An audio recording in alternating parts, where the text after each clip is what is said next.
มาสงขลาต้องเจ้าก็มึงกันได้ถึงได้เมื่อวันที่24เดือนที่1 ปีอังกฤษ2020เนี่ยเนาะปีแล้วก็2/1/14นี่คำขึ้นในข่าวยาม10 โมงเนี่ยเนาะ39 นาทีเนี่ยเนาะก็มาพบมากันตั้งข่าวใส่หนุ่มทางปอกเนื้อเนี่ยเนาะคำขึ้นในก็รายการปกได้ตื่นเนี่ยเนาะก็เป็นเราแล้วก็มาทำข่าวกันบ้านการเมืองการศึกกว่าซ้อมกันต่างค่ะเอาค่ะเขาข่าวข้อที่1นะเนาะคนเมืองถึกยืดตาย3ก่อเลยอ่ำหูเป็นลูกล้างเผอคนเมืองในพื้นที่3ก่อทุกคนอ่ำหูก็อ่ำหูจุ่มเอากองยืดตายที่หิมบานกุ้งมงเจเวียงสีป่อเจตอนเกอกเมเสคนอันทุกยื้อนั่นอ่ำหูเป็นลูกล้างเผอในยาวเกี่ยวเลยร้องในเสเมื่อในวันที่24เดือนที่1/2เขาย่ำกลางเหนือ8:30นั่นคนเมืองในพื้นที่เลยทบหันตัวตายคนตาย2ก่อและนางยิง1ก่อที่หิมบานคุ้งมงเสเลยป่องแรงจูถึงที่จุ้มปลาฮิตาเวียงสีป่อวันไหนอยู่ที่จุ้มปลาฮิตาเลยหับลองป่องแรงเย้าเสเลยกว่าเอาขับตัวตายเจอ3ก่อกว่าที่ห้องยาลงปองจึงเวียงสีป่อวันไหนคนเมืองในพื้นที่ก็หนึ่งรัฐในว่าเจอข่าว3ก่อในทุกคนหายยื้อตายแลบอ่ำตันถึงสังย่านสังแลทุกยื้อตายในนั้นอ่ำไปมีเผอไหลหูจำสังบ่ในอองที่นั่นก็เปลี่ยนพื้นที่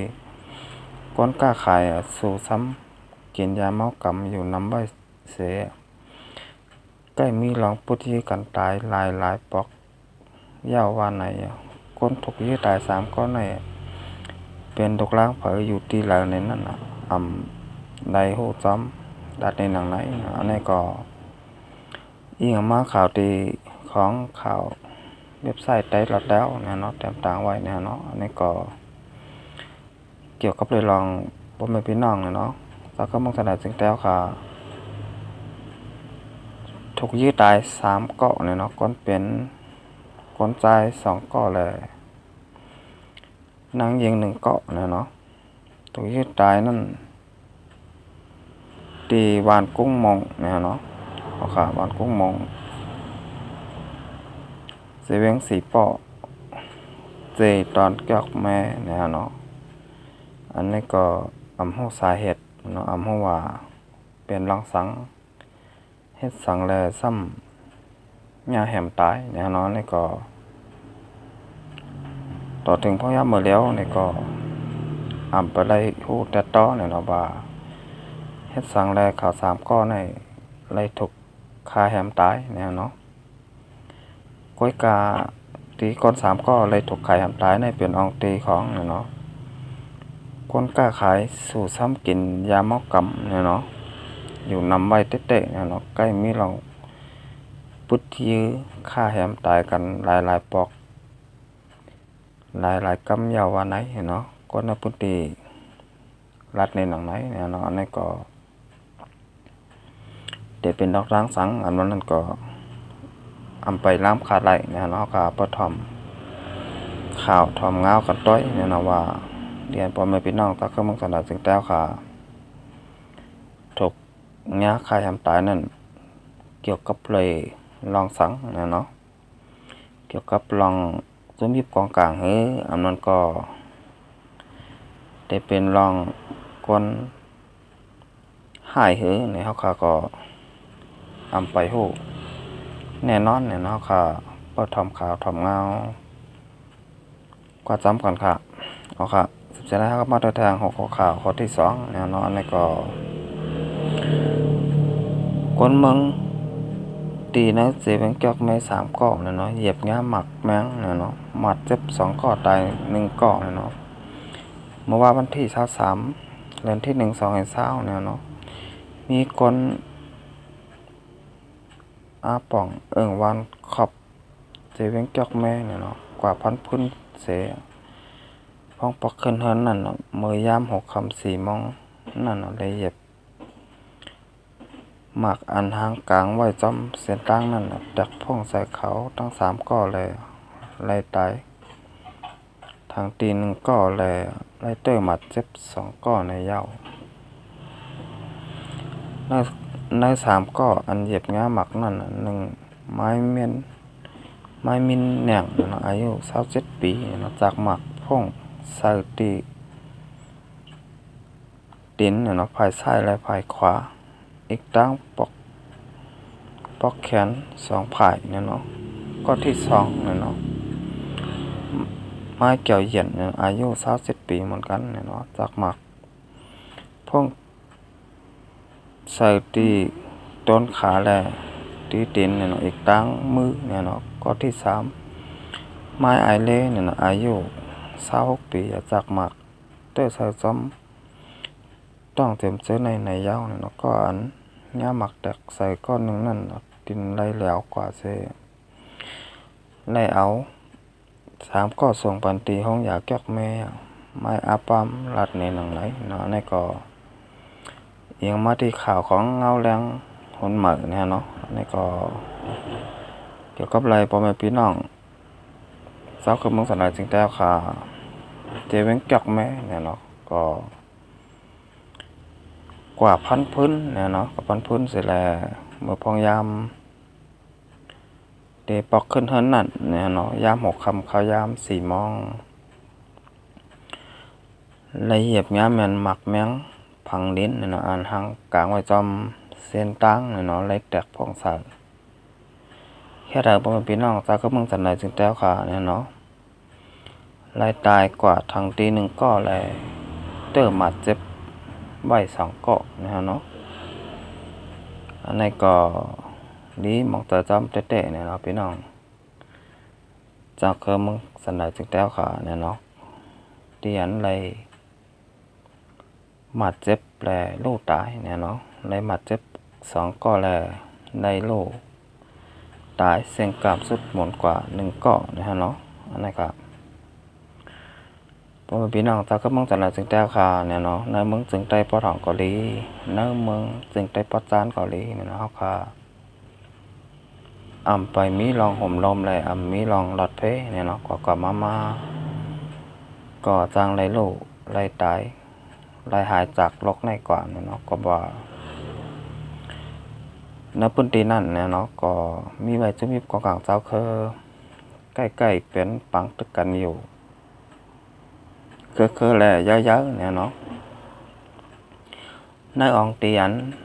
พอพี่น้องจากก็เมืองสันใดจึงแต้วค่ะที่ไรมาเหยียบงาหมักแมงพังลิ้นนั่นเนี่ยเนาะเมื่อก่อนยามเปลี่ยนใบเนี่ยเนาะปังตึกเนี่ยเนาะซึกมาในตั้งซึกร้อยตัง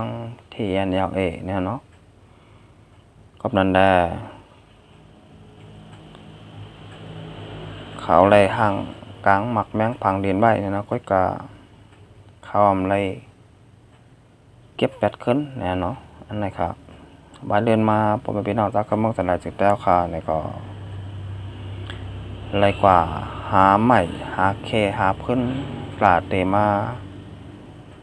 เฮ็ดพื้นเฮ็ดไผ่ค่ะก้อยกาข้าวยำเตปอกขึ้นเฮินเนี่ยเนาะซ้ำมาเหยียบงาแม่นหมักแมงผังลิ้นเนี่ยเนาะก็ให้เราเป็นพี่น้องจากกำเมืองสันใดจึงแต้วค่ะไล่หมัดเจ็บลูกตายไล่หายจากโรคในกว่าก็นำเตะๆฮะก็บะ